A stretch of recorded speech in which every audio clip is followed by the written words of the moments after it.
मोंगा house पहुंचते ही अंगद के सामने आई साहिबा और कीर्ति बत्रा के मिलने की सच्चाई। जी हाँ दोस्तों, जैसा वकील के कहे के हिसाब अंगद जाता है साहिबा को लेने और उससे ये कहते हुए नज़र आता है कि हमें अगर डिवोर्स चाहिए तो 180 दिन साथ बिताने होंगे, क्योंकि जज साहब को लगता है कि हम दोनों में अभी भी कुछ बाकी है। जिस पर साहिबा कहती है कि जिस रिश्ते का दम टूट जाए उसे कभी फिर वापस जोड़ नहीं सकते, हम दोनों एक नहीं हो सकते। वहीं अंगद साहिबा की बात नहीं मानता, जिस पे गुस्से से साहिबा एक तमाचा लगाने वाली होती है, लेकिन फिर वो रुक जाती है। तभी उस मोंगा हाउस में कीर्ति बत्रा की एंट्री हो जाती है और कीर्ति बत्रा साहिबा को देखकर कहती हैं कि साहिबा जी, आपका फ़ोन नहीं लग रहा था और मुझे पता चला कि आप अपने मम्मी पापा के घर आई हैं, तो मैं आपकी पेमेंट देने के लिए आ गई। और साहिबा को ये भी बताती हैं कि आपके द्वारा बनाई हुई पेंटिंग मेरे हस्बैंड को बहुत पसंद आई और मैं बहुत ही खुश हूँ कि आपने मुझे इतना अच्छा काम और इतना जल्दी करके दिया। ये सब सुन अंगद शॉक्ड रह जाता है और अंगद कहता है कि आप किस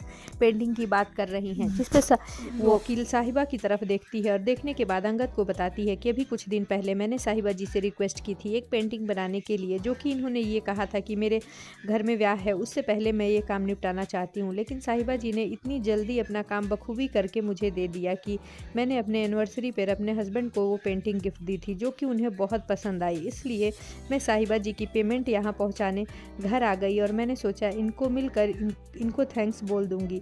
ये सुन अंगद के होश उड़ जाते हैं। तभी अंगद को सीरत की कही हुई बात याद आती है और उसे लगता है कि फिर से एक बार सीरत ने हम दोनों के बीच गलतफहमी पैदा कर दी और इस बार तो वो कामयाब भी हो गई। जी हाँ दोस्तों, अब देखना दिलचस्प होगा कि अंगद अपनी साहिबा को किस तरह से मनाकर फिर बरार मेंशन वापस लेकर जाने में कामयाब होता है। क्या साहिबा उसके साथ जाने को रेडी हो जाएगी? आगे के एपिसोड्स बहुत ही धमाकेदार हैं, जहां साहिबा अंगद के साथ जाने को रेडी नहीं होगी। वहीं देखना दिलचस्प होगा कि क्या दारजी और बेबे साहिबा को लेने मोंगा हाउस आते हैं। सो बने रहिए आगे के अपडेट्स के लिए हमारे साथ।